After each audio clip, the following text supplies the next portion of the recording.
नीलाम्बुज श्यामल कोमल सीता समारोपित वामभागं बाणं महासायकं चारुचापं नमामि रामं रघुवंशनाथम्।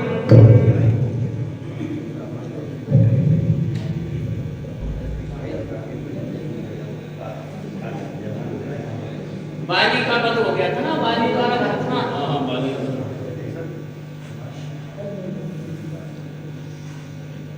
बाली का कांड में श्री रामचंद्र जी के द्वारा बाली का वध हो चुका था और बाली अब श्री रामचंद्र जी की वंदना करता है। युद्ध भूमि में बाली को ज्वाला रहित अग्नि के समान पड़े हुए देखकर महापराक्रमी राम और लक्ष्मण उनके समीप गए। महाबली राम और लक्ष्मण को अपने समीप उपस्थित देखकर बाली उनसे नम्रता पूर्वक घर में कठोर वचन कहता है। त्वं नराधिपते पुत्र तेजस्वी चरित्र चरित्रतः परां मुखवदं व्यक्ता घोरकात्वया गुणं। हे राम, तुम राजकुल में उत्पन्न तेजस्वी और व्रतधारी कहलाते हो, तब दूसरे के साथ युद्ध करते हुए मेरा वध करके आपने कौन सी ख्याति प्राप्त की है? श्री राम दयालु, उत्साही और समय को जानने वाले दृढ़ व्रतधारी हैं। इन गुणों से युक्त तुम्हारी कीर्ति संसार के सभी मनुष्य गा रहे हैं। दमः समान समाधर्मो धृति सत्यं पराक्रमः आर्थिवानां गुणाराजन् दण्डश्चाप्यपराधिषु। मनोनिग्रह, शांति, क्षमा, धर्म, धैर्य, सत्य, पराक्रम और अपराधियों को दंड देना, ये राजाओं के गुण हैं।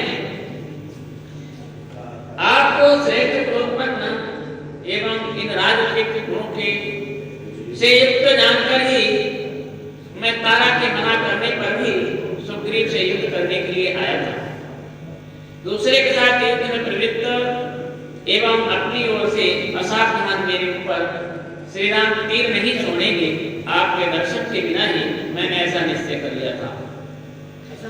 उस समय मैं ये नहीं जानता था कि तुम आत्मघाती और धर्म की ध्वजा उड़ाने वाले गुणों से ढके हुए कुएं की भांति अधर्मी और पापाचारी सतां वेशनं पापं प्रच्छन्नमिव पावकं नाहं तामभिजानामि धर्मच्चत्मभिसंवृतं।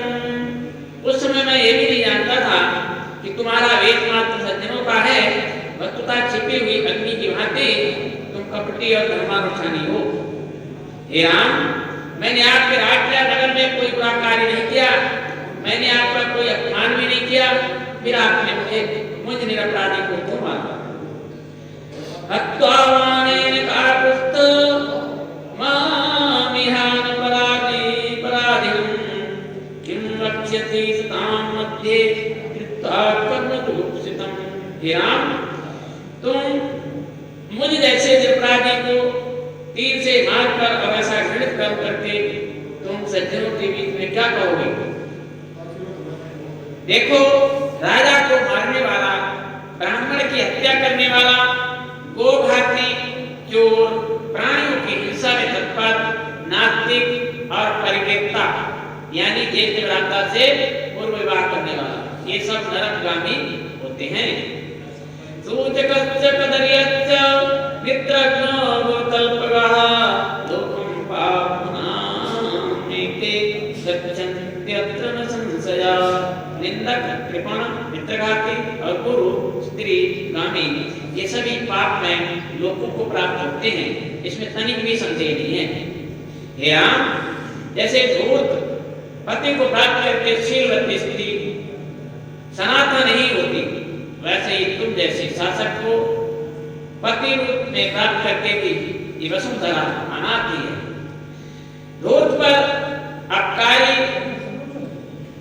धूर्त परोपकारी, नीच और झूठ मूठ मन की शांति को धारण करने वाला अजितेंद्रिय आप जैसा पापी दोष महात्मा दशरथ जी के यहाँ कैसे उत्पन्न हो गया? हे राजन, हमारे जैसे निरपराध और उदासीन व्यक्ति पराक्रम दिखलाया, मैं अहंकारी और अपराधी व्यक्ति के प्रति आपका जैसा पराक्रम नहीं देखता। हे राजकुमार, यदि तुम मेरे समूह होकर मुझसे युद्ध करते तो मेरे द्वारा मारे जाकर तुम्हें आज ही यमराज का अतिथि बनना पड़ता। परंतु क्या कहूं, तुमने तो छिपकर मेरे ऊपर वैसे ही मारा मुझे जैसे मद्यपान के वश में घोर निद्रा में सोए हुए व्यक्ति को सांप काट लेता है।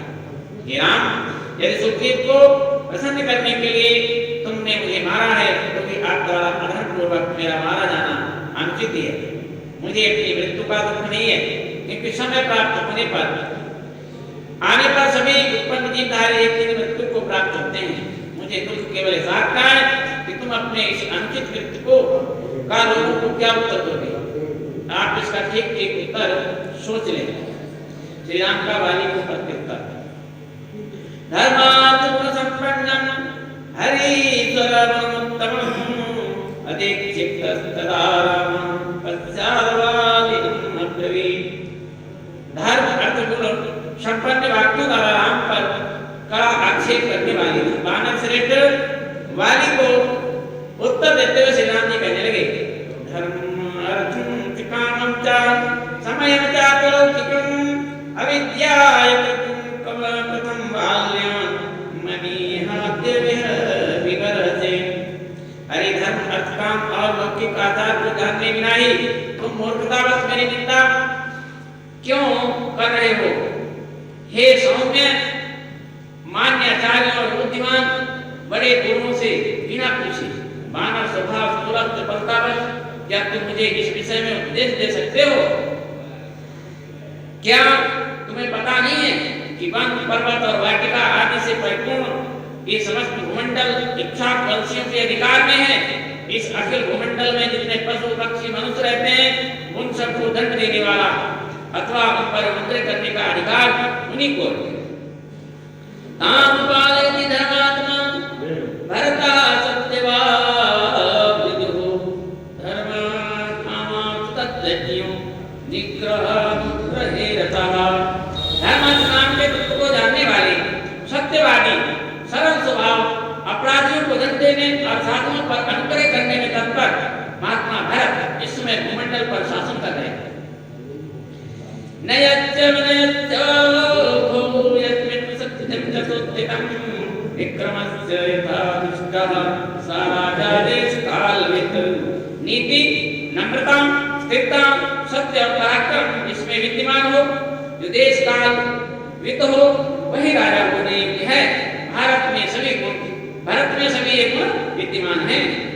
हम दोनों बंधु अन्य अनेक राजा लोग भरत के धर्मानुकूल आदेश से धर्म वृद्धि की कामना से इस संपूर्ण पृथ्वी पर भ्रमण कर रहे हैं। उन राज सिंह और धर्मवत्सल महाराज भरत के राज्य शासन में किस मनुष्य में सामर्थ्य है धर्म विरुद्ध कोई कर्म कर सके। अपने उत्कृष्ट मार्ग पर आरूढ़ होने पर हम लोग भरत की आज्ञा का पालन करते हुए धर्मयुक्त आचरण करने वाले लोगों को दंड दिया करते हैं। तुम धर्म का हनन करने वाले कुकर्म में रत और केवल काम के दास बनकर राजधर्म की उपेक्षा कर रहे हो। जेठो भ्राता पिता देव यस्य विद्यां प्रयच्छते त्रयस्ते पितरो जेयागर्णे च पतिवर्तिनं। धर्म मार्ग पर चलने वाले ज्येष्ठ भ्राता, पिता और विद्यादाता गुरु ये तीनों ही पिता तुल्य माने जाते हैं। यहाँ पे देखिए इनको पितर कहा गया है। क्या कहा? पिता। धर्म की व्यवस्था के अनुसार छोटा भाई, पुत्र और पूर्वानुचित ये तीनों पुत्र के तुल्य ही माने गए हैं। सूक्ष्म परमगुरुदेह सतां धर्म प्रमंगलम् नहीं मां केवलं रोषात् तुम विगर्हितुम अर्हसि। हे वानर, सज्जनों का ऐसा धर्म है, सूक्ष्म है कि सहज में उसे कोई जान नहीं सकता। अतः तुम केवल रोष में भरकर मुझे दोषी मत ठहराओ। मानवीय परंपरागत धर्म को छोड़कर तुम अपने छोटे भाई सुग्रीव की धर्म पत्नी का पत्नीवत उपभोग कर रहे हो। यही कारण है जिसको देखकर मैंने तुम्हें प्राण दंड दिया है। इस महात्मा सुग्रीव के जीवित रहते हुए इसकी भार्या रोमा के साथ तुम्हारी पुत्र वधू के समान है। तुम काम आसक्त होकर कोई सहोदरा भगिनी अथवा अपने छोटे भाई की स्त्री के साथ धर्मनिंदित कामुकता का व्यवहार करता है उसके लिए प्राणदंड ही उचित है। भाई भरत इस समय अखिल भूमंडल के चक्रवर्ती सम्राट हैं और उनके आदेश पालक हैं, हम उनके आदेश पालक हैं।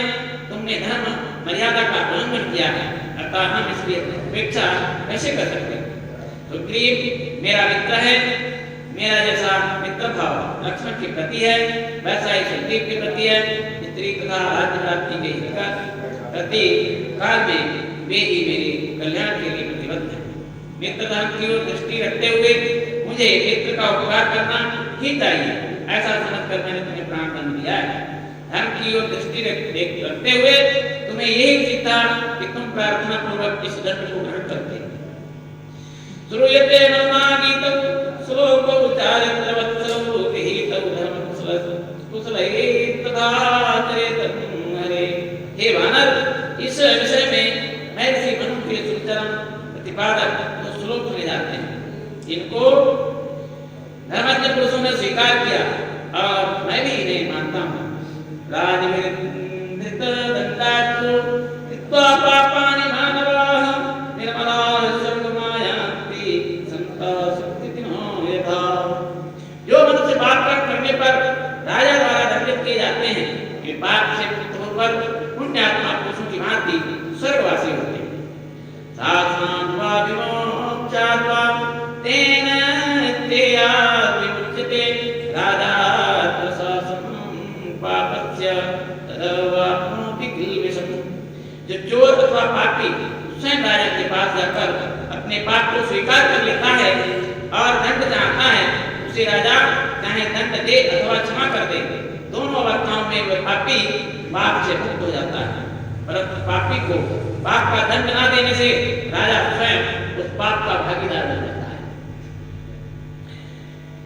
तदरं परेतापेन धर्मदा परिकल्पितः वधो वानरसाधुः नावयं सुखसे स्थितः। हे वानर साधु, अब आप पश्चाताप न करें। आपको प्राण दंड दिया गया है, यह धर्म की रक्षा के लिए ही दिया गया है। इस विषय में हम लोग स्वतंत्र नहीं हैं, अपितु धर्मशास्त्र के अधीन हैं।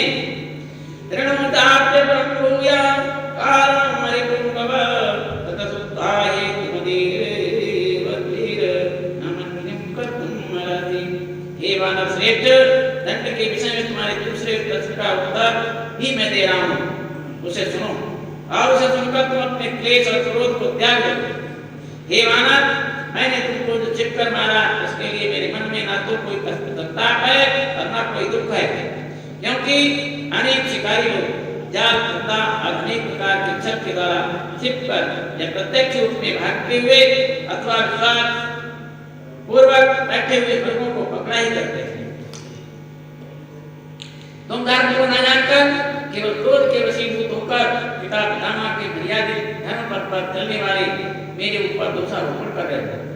श्री राम के इस प्रकार समझाने पर बाली को बड़ा पश्चाताप हुआ। दंड का धार्मिक निंदा हो जाने पर बाली ने श्री राम को निर्दोष पाया। तब मानवराज बाली के हाथ जोड़कर श्री राम से कहा, हे पुरुषोत्तम, आप जो कहते हो वो निसंदेह ठीक है। हे राम, मैंने पहले प्रधानवश जो अप्रिय और अयुक्त वचन कहे हैं उसमें भी मुझे सर्वथा दोषी मत समझिए, क्योंकि मैंने जो कुछ कहा था उसी अवस्था में कहा था। मुझे अपने विषय में तारा तथा अन्य बंधुवादों के विषय में न कोई चिंता है और न ही किसी प्रकार का दुख। इस प्रकार मुझे केवल स्वर्ण निर्मित राजवंश धारण किए हुए अपने कुर्बान पुत्र अंगद की चिंता है। बाल्यकाल से ही दुलार के साथ मेरे द्वारा लालित एवं पालित वह अंगद मेरे दिवंगत होने पर मुझे न देखकर सूखे हुए सरोवर के समान दुख से सूख जाएगा। हे राम, तारा के गर्भ से उत्पन्न मेरा ये मात्र प्रिय पुत्र अंगद जो अभी बुद्धि में अपरिपक्व है परंतु महाबलशाली है, आपके द्वारा सर्वथा रक्षणीय है। सुग्रीव और अंगद के प्रति आप अपना समान भाव से स्नेहमयी बुद्धि रखें, क्योंकि इस समय आप लोग के रक्षक और शासन करता है तथा कर्तव्य के बारे में आप लोग के शिक्षक हैं।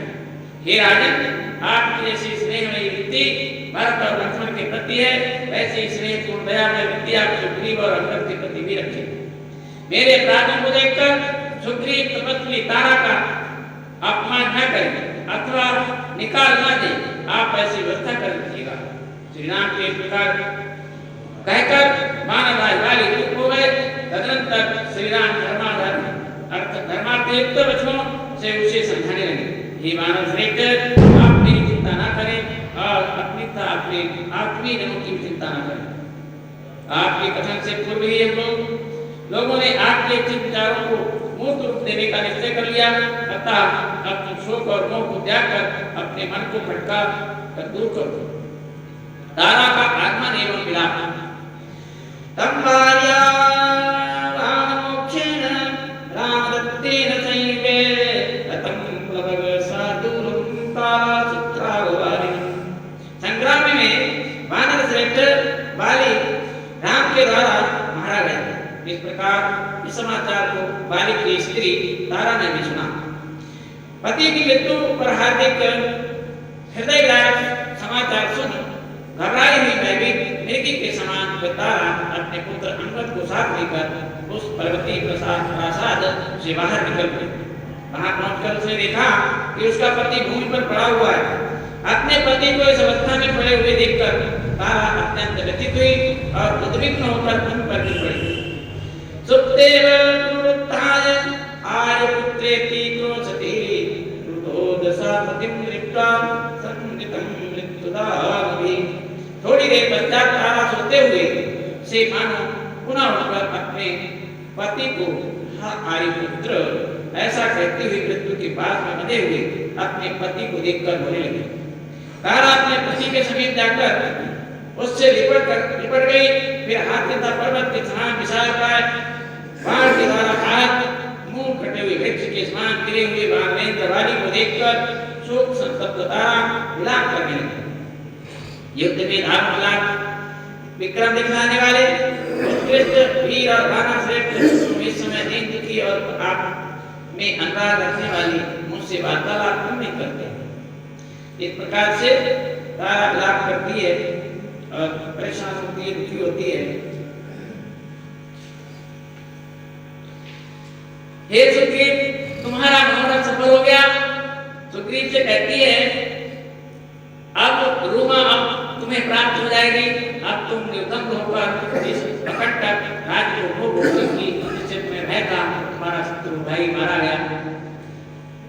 राज परिवार की स्त्रियों के साथ अपने पति के समीप करुणापूर्ण विलाप करते हुए अनिंद सुंदरी तारा ने भूमि पर पड़े हुए अपने पति के समीप बैठकर प्रायवेश यानी अन्न जल त्याग कर प्राण त्याग करने का निश्चय कर लिया।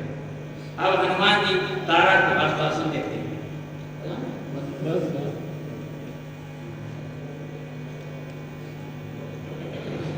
अभी वाल्मीकि रामायण पाठ कर रहे थे। आप जो कह रहे कि इसमें समय नहीं मिलता है तो कल ठीक 7 बजे से 8:30 बजे तक आपको वाल्मीकि रामायण मिलेगा। वाल्मीकि की प्रेमी लोग ठीक 7 बजे आ जाए, ऐसी घोषणा सुबह यदि में भी करेंगे। ठीक 7 बजे 8:30 बजे तक 1.5 घंटा वाल्मीकि रामायण का पाठ होगा। कल से आप जो प्रेमी है ठीक 7 बजे आने की कृपा करें। मैं इसी शांति पाठ ओम देव शांति अंतरिक्ष ओम शांति पृथ्वी शांति रापा शांति रोषधया शांति वनस्पतया शांति विश्वे देवा शांति ब्रह्मा शांति सर्वगुण शांति शांति रेव शांति क्षमा शांति रेवी ओम शांति शांति ओम। जो है सो है।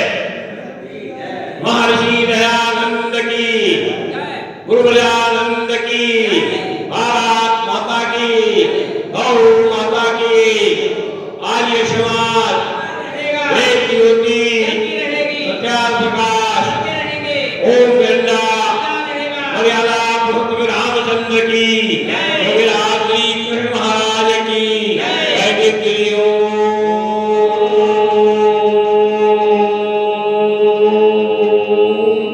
परिवार सबको नमस्ते।